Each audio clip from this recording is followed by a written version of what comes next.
but he knows about like Hannah Montana and, you know, the Cheetah Girls and stuff. Hi everyone, welcome back to my channel. Today I have Justin, my boyfriend, with me because we're gonna have a mental health talk with our boyfriend. Yeah, with our boyfriend. Justin, can you start off by just sharing a little bit about, well, first of all, we've been dating for 2 years, if you're wondering, okay? And we currently live together, okay? So, and we met at work, all right? But we no longer work together. So those are the facts. Can you share a little bit about your mental health journey and what challenges you have faced or face? Sure, I got anxiety. I can struggle with depression sometimes, depending on what's going on in my life. Pretty normal, I think. That's very normal. Normal for millennials and Gen Z. And it's very normal, and that's why, like, within the first like date or two, that we already know this stuff about each other because we're very open on this topic. Like, we it's saw not each weird. other. And we were Also, like, that person struggles with mental illness. I feel like if the other person like didn't have like mental illness or any challenges or anything, that's like a red flag nowadays. It's like, how are you okay? Yeah. With like everything that we've experienced and are experiencing right now? Like, I don't know how you're okay. So I wish. yeah, my mental health journey. If you're new here, first of all, I talk about mental health and mental illness on my channel. I also have anxiety. I struggle with depression. Then I've also struggled with anger issues, including anger impulse control disorder, which I will put a video to that in the description if you're curious. Then I also live with obsessive compulsive personality disorder. And so I also have videos on that.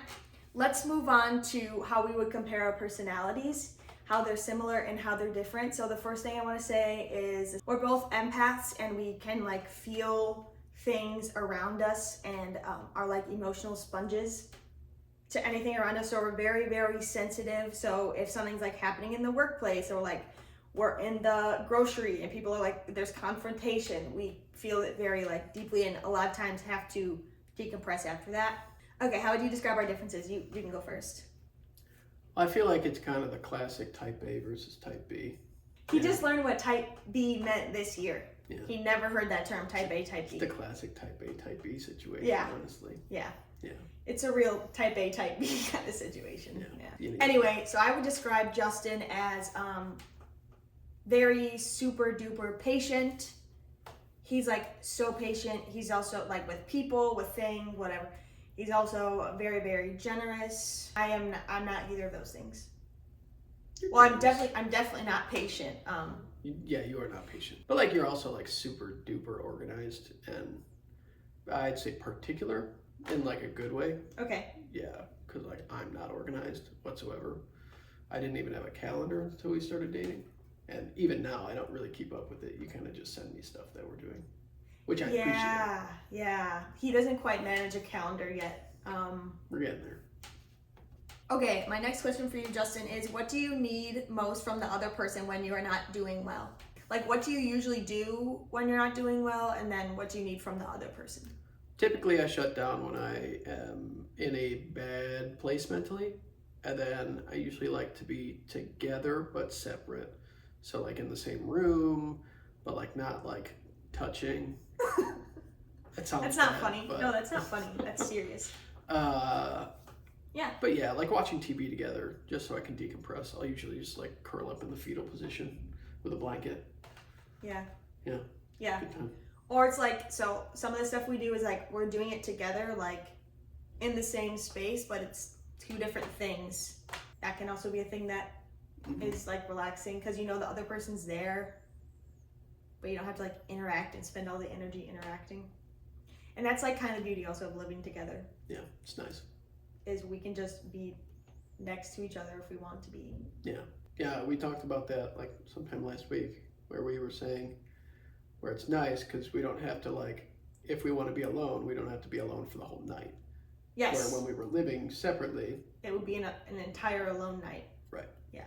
Okay, for me, what I need most is love, patience, probably, reassurance.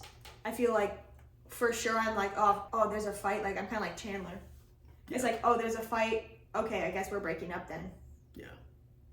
Same. Or like, oh, I'm like really depressed and I'm not like really contributing a lot. I guess we're probably breaking up. So that's why I say the reassurance is helpful to me so that I know I can be in the feels and be below my baseline self and still know that I'm still going to be loved. Yeah. Unconditional.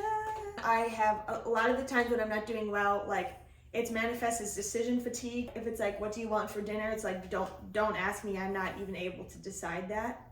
I feel like you, That kind of like when you're in that mood, you'll see a lot of peanut butter toast or like cinnamon sugar toast.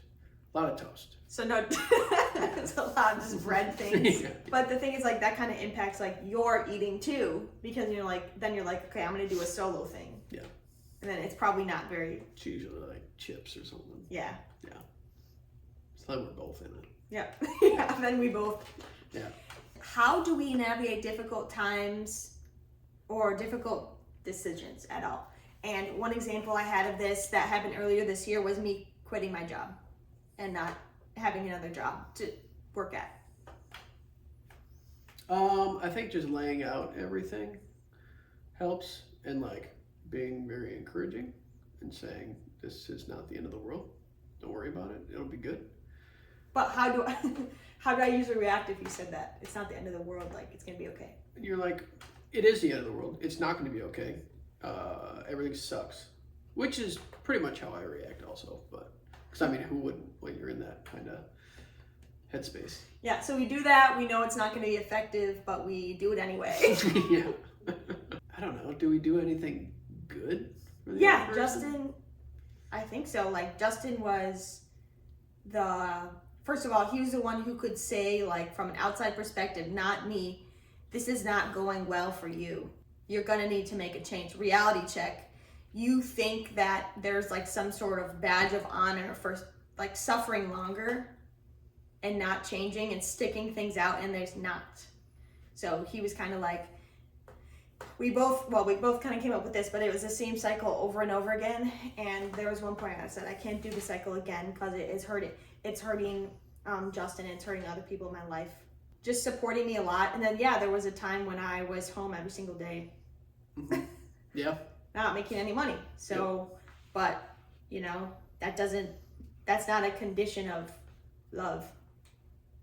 The other thing that I try to do is sometimes, like, because we worked together, there might have been some similar, like, challenges or, like, people in common, things like that. You know, I had thoughts on things because I had seen things in the same space as him. When I was talking to my therapist about how I really want to make sure that I didn't bring my experiences into every time Justin might have had a bad day. Like, we talked about that together. Mm-hmm. So that we could be on the same page. Yeah. If you're like, you need to shut the fuck up right now. Like, I don't care about your story right now. I'm talking. Yeah. Like, shh. Well, like, because usually I'm it talking. adds more stress to Yes. the person who's sharing. Well, because you're basically saying something. This shitty thing happened today. I'm like, oh yeah, that makes perfect sense because of all these other shitty things that have happened. Like, that doesn't help. Yeah. No. Yeah. No. It's more like, wow, that is shitty. Yeah. Right. Yeah. Just say, yeah, that sucks. Just say, yeah, that sucks. You know, it's a cheat code. Do you have any advice for anyone who might be getting into sort of a new relationship and you're finding out and you realize this person really struggles with their mental health? I'm sure it can be tough, especially if they don't, quote unquote, have a handle on it. That would be tough, but I don't know. You had a handle on it, so. And you understood what I had a mental handle, health struggles you have. yeah, and that I understood my struggles and I understood the things that that are helpful for me Yeah.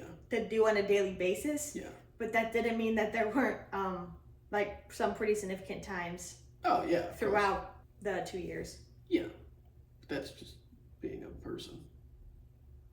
Yeah, but you understand that. But what if like someone has a partner where that's like just not the case, and they're just not in tune with that kind of thing, and they just like see you like act out once. Mm. How do you assess that? I don't think you really can. I mean, you can tell them about it if you're just like, you know, this is what I struggle with. This might happen once in a while. Hopefully they're understanding. But Yeah. at the end of the day, not all people are. True. So That's why I think it's so scary for me. Like if there was like first time or something, and I was like, I don't know how he is gonna react to that. So new. yeah. So I think it's so scary. Yeah. Thank you so much for watching. I hope you have a wonderful holiday season, and I'll see you in my next video. Bye. Hello.